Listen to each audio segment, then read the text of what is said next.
Hey, Language Arts parents, just reaching out with another review and preview video. I'm late on this one. I did not get it recorded and sent to you on Friday, but here we are on Monday, and the content is still relevant. So we'll talk through what happened last week and what's going on this week in Language Arts. So last week we dug into our memoir writing unit.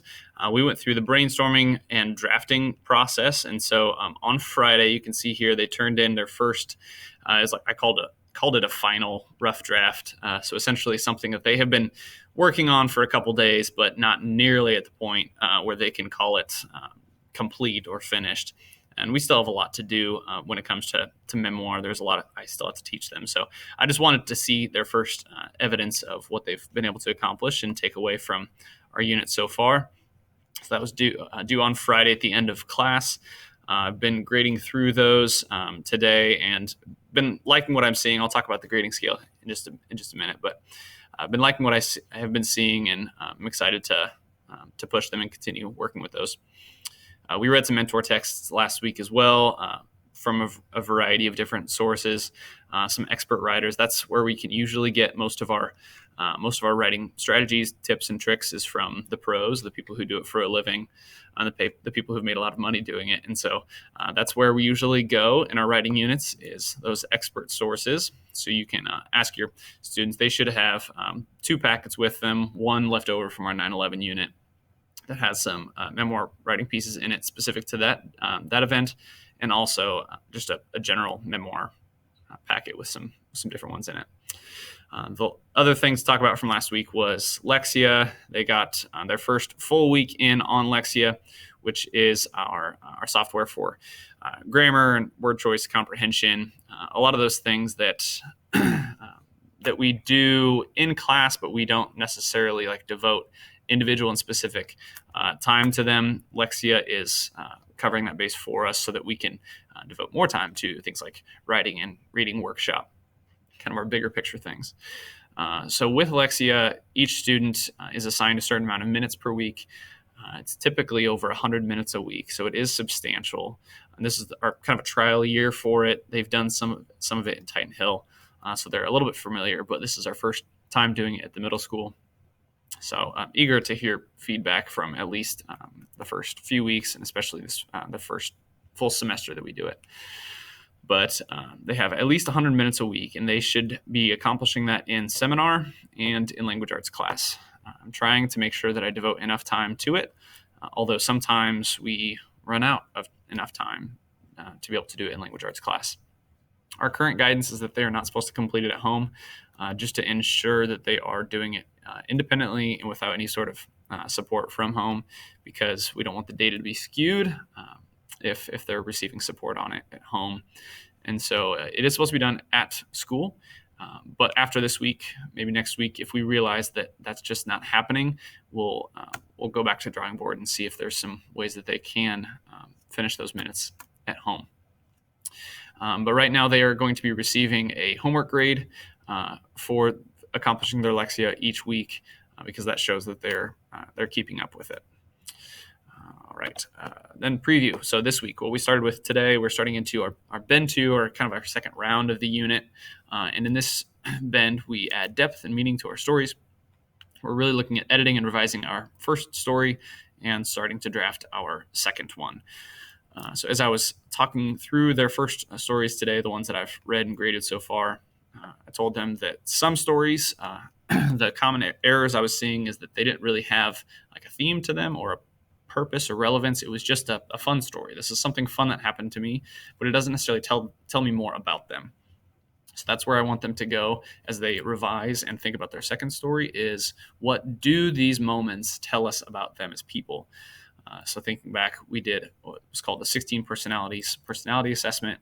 It produced some results about who they are as people, what their personality traits are, what their strengths and weaknesses are.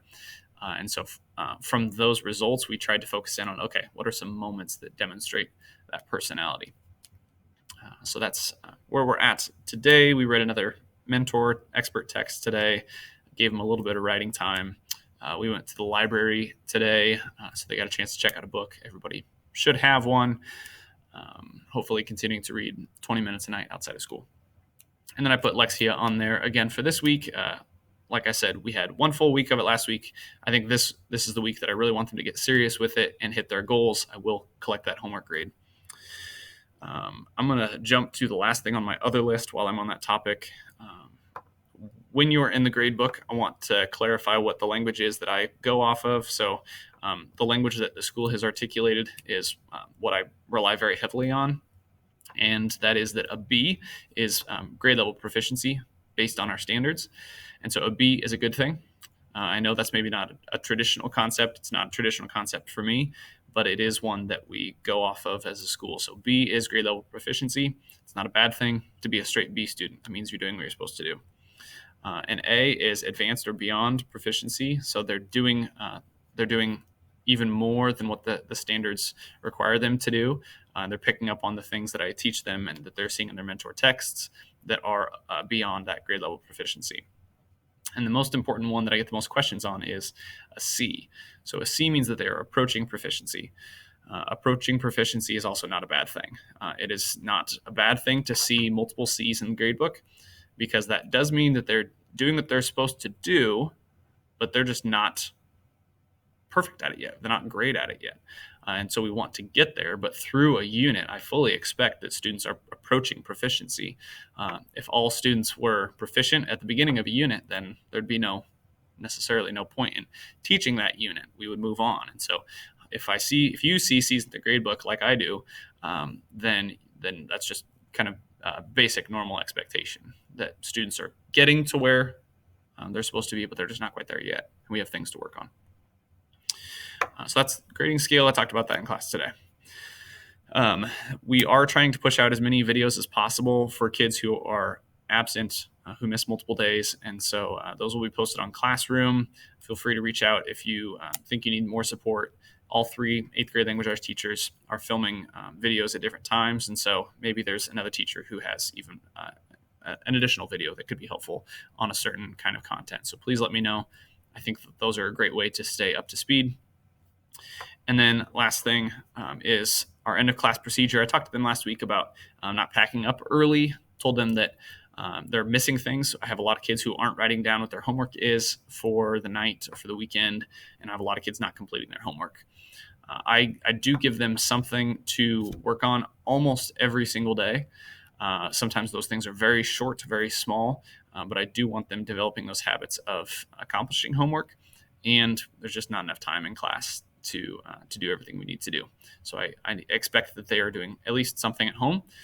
So they should be writing that down in their notebook. You can ask for that. If they're not doing it, they should be. I'm telling them to. And it might be because they're packing up too early that they're not writing down that information. Like I said, I tell them to do it nearly every day. And as I'm talking about it, I'm realizing maybe I'll have them start writing down no homework on days when there isn't homework. That might not be a foolproof system, but we'll figure that out as we go. All right. Well, let me know if you have any questions. It's been a good start to the week so far today, and I'm looking forward to everything they continue to accomplish in our memoir unit. All right. Thank you. Have a good week.